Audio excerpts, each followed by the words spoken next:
So, if you went to parochial school, you probably at one time or another thought about a career in the clergy, right? A priest or a sister, because it was highly recommended probably by the people in your parochial school. Well, some people took it very seriously, like Patty Kogutek. And Patty, right off the top, since we talked on the radio a while back about your book, A Change of Habit, the very first thing I have to ask you is not about your vocation as a nun and not about why you decided to make a change, but who in the heck decided to call you Sister Mary Vodka? Well, my husband Joe and I moved up to Whitefish, Montana in 1999. This was not while you were in the convent? No, this Please, is afterwards. Let's establish that. No vodka in the convent. When you were in the convent, your name was? Sister Mary Kogutek. Okay, all right. Sister Mary Kogutek. So, and I usually never talked too much about being a nun. It was kind of I called it the nun secret. Mm-hmm. But Joe and I had just moved to Whitefish, Montana, and people had a cocktail party for us to introduce us, and we were meeting all kinds of new people. And they wanted to, of course, know where I went to school, our background, just being polite conversationalists. And I said that I dropped the nun bomb. I said, you know, I had been a Catholic nun for 7 years in Omaha, Nebraska. And this one gentleman, a very worldly, wise gentleman, looked at me and he said, no. He said, you were not a nun. I said, yes, I was. I started arguing with him and I said, yes, I was Sister Mary Kogutek. And he just went up and down and looked and he goes, no, honey, you're Sister Mary Vodka. I would have popped him immediately and then told him to go back wherever it is that he came from. It sounds like an anti-Catholic move. It's a spiritual journey from Sister Mary Kogutek to Sister Mary Vodka. That is the book, A Change of Habit, that you're looking at right now. It is available? It's available on my website, achangeofhabit.net. Or you can also get it at Balboa Press. You can get it on Amazon or Barnes & Noble. Okay, but if people do get it, yes, they're going to be reading about you at 18 years old going into the convent, and they're going to probably say, I got to turn the page here and find out why. Let them find out now before they even get the book. Why did you go? Why did I go? I thought I wanted to please my earthly father, my heavenly father, and give back to society. At that time in 1965, you know, President Kennedy was saying what you could do for the country, not what the country can do for you. Our only Catholic president. Our only Catholic president, and I bought into that. And the Peace Corps was just taking off, so I wanted to do some service. And you came from a very Catholic family? Very Catholic, very Catholic. Catholic grade school, high school, and then into the convent at age 18. Was there pressure? No, no pressure. Not that I felt. I felt that, you know, I wanted to serve. I always wanted to do the best.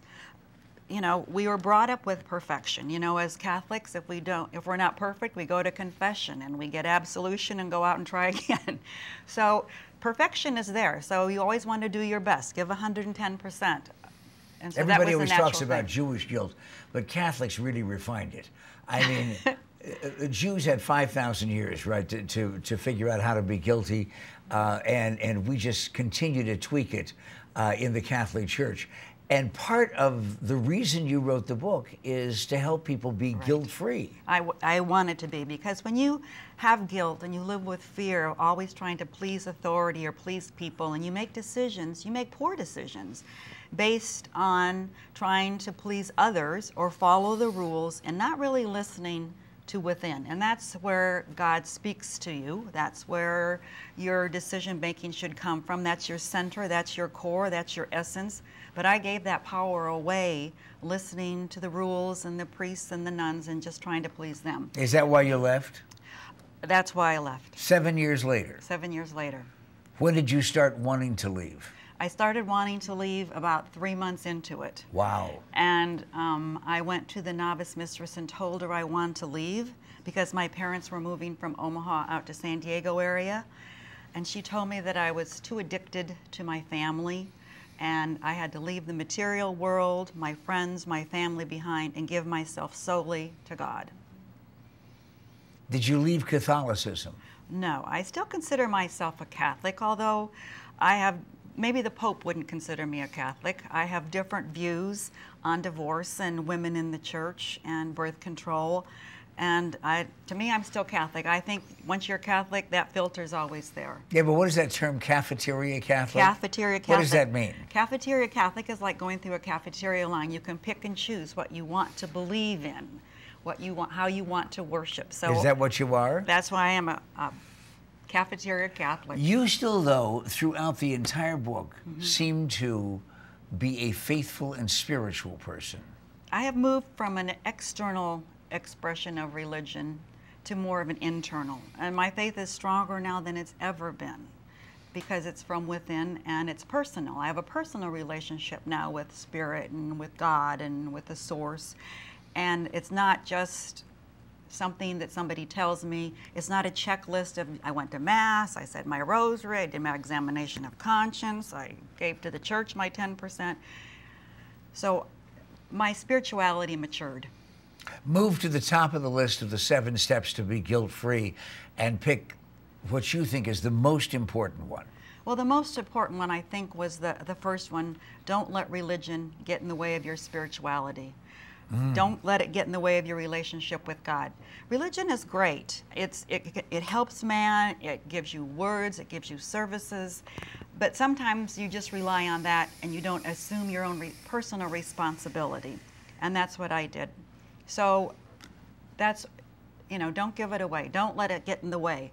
Have it be a means, not the end. Tell me about your life and marriage. My life and marriage is wonderful. You met Joe.